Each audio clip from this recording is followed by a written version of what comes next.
So there's a good chance that at some point today, you're going to get caught in some small talk. Hey, maybe it's with your boss while you wait for the rest of the team to join the Zoom meeting. So best you listen up because we've got everything you need to sound clued up, switched on, and 2 steps ahead of that agonizing weather conversation. My friends, in today's show, Home Affairs is quietly doing its job, Takealot is still losing millions, and Cape Town's SkyTrain concept refuses to go away. Plus a couple other updates to keep in your back pocket. Let's get into it. And kicking us off with current affairs, it's not often that you hear this, but Home Affairs might finally be showing signs of life. You see, over the past year, the department has rolled out a string of visible upgrades, clearing major ID and visa backlogs, launching a digital visa platform, and now overhauling and digitalizing its ID verification system, which used to fail more than half the time. And I understand it's not revolutionary, but it's real. Now, at the center of it all is Leon Schreiber, the DA minister who took over last year. When he was appointed, he looked destined to fail. I mean, Home Affairs looked beyond repair. And I get it, he's not without his critics. Issues like the birth certificate backlog remains serious. But compared to previous years of empty promises, excuses, and system offline signs, there's something that we're not used to seeing from this department, which is follow through. I mean, we're not talking about big victories here. We're talking about small win after small win after small win. And I get it, it's still Home Affairs, but for once they're not just talking about what they're going to do, they are actually doing it. And surprisingly, some of it is working. And onto our quickfire mentions, the city of Cape Town has submitted a proposal to write off 2.2 billion rand in unpaid municipal debts for struggling households, but only for those who enter a formal payment plan for what they currently owe. Government's new draft smoking laws aims to ban all indoor smoking areas entirely, even in bars and restaurants that previously had designated spaces. Many business owners are pushing back, saying that these rules are simply unworkable. And from Wednesday to Friday, a heavy cold front is hitting the Western and Eastern Cape again. Floods, snow, icy wind, it is survival season, my friends. So best you find yourself a cuddle buddy and a good Netflix series. And onto our finance section. Naspers just posted a rare win. Headline earnings up 46%, revenue up 20%, and a rare return to profit after years in the red.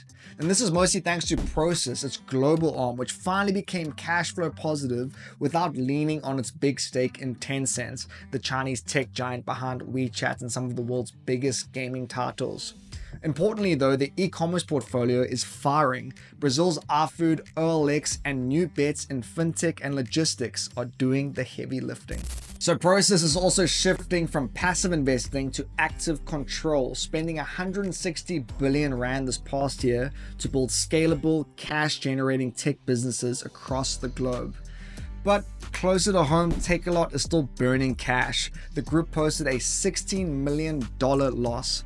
And dare I say it, it's a big improvement on last year's $49 million loss, but hey, it's still underwater.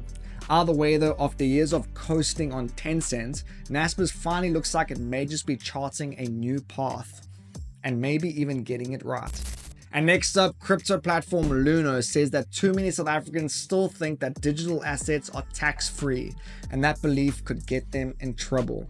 You see, SARS treats crypto like any other asset. If you make a profit, you owe tax. And frequent traders could even be taxed on income, and offshore wallets won't protect you either. So Luno's now calling for crypto platforms to issue tax certificates, just like the banks do, to simplify reporting and boost compliance. They estimate that SARS could collect up to 1 billion rand a year in crypto-related tax if the system were clearer and better enforced. And as the crypto market rebounds and tax season creeps in, the message is clear. If you're back in the green, the taxman wants his share.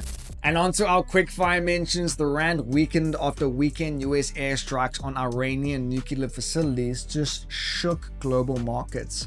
Oil prices have been climbing steadily since then, with fears of broader supply disruption already fueling a likely petrol hike in July. SARS has rolled out a new express access tool for e-filing, letting taxpayers quickly view, accept, or edit their auto assessments. They're also bringing on 1,700 new staff to collect unpaid debts and speed up service. And South Africa just signed a 27 billion rand loan agreement with the World Bank to upgrade key energy and transport infrastructure aimed at unblocking freight lines and easing Eskom's grid constraints. And onto our sports section. It has been a week of change for the Stormers. 3 senior players are heading out, including Manie Libbok, who's reportedly taking a sabbatical in Japan after 5 years in the Cape side. Veteran Brock Harris is retired at the age of 40, and Herschel Yankees is off to France.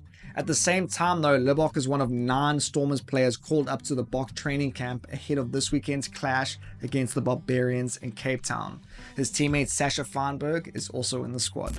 Behind the scenes though, the Stormers quietly resolved a contract dispute with flanker Ben Jason Dixon, who will now be staying put until 2027, while Similane has also signed a fresh extension.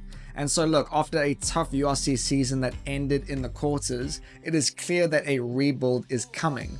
But with several players already earning Boks recognition, it seems that the core of the squad still holds weight.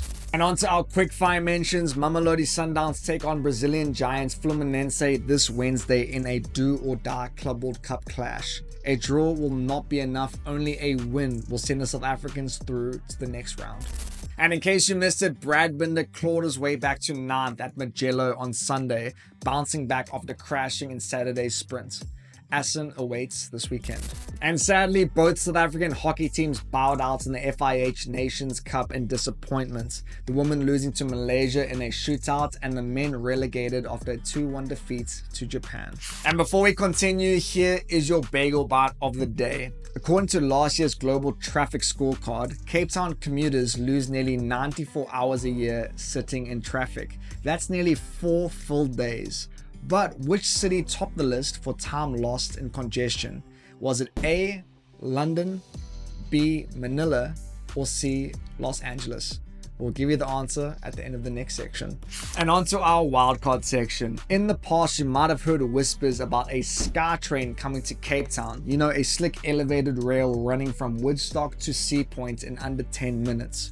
Turns out though, it's not just a rumor. Engineer Gareth Ramsey's formal proposal would plug the train into Process Network and repurpose that infamous unfinished foreshore freeway to make it happen. His pitch here is fewer cars, faster commutes, and a system that can clear stadium crowds in less than 2 minutes. But according to Ramsey, the city has dismissed it without even studying it, citing high costs and long-term subsidies. His response though is my city's already subsidized, traffic is only getting worse, and developing the city-owned 3-anchor base site with a train station built into the project could help fund the line and make it a reality. So look, it's not an official plan yet, but if you're stuck in Cape Town traffic this morning, you might start hoping it becomes one. And as for that Bagel Bite, the answer is London, with approximately 156 hours a year in traffic. That's almost a full calendar week stuck in your car. But hey, at least the weather's good, right? My friends, that's it for today's show. And you know what? I've declared today a pay it forward day. So whether you're grabbing groceries, a coffee, or passing through the toll, let's cover the person behind you. Could be the highlight of their day, might even be the highlight of yours. My friends, thanks for watching. I'll catch you all tomorrow. Cheers.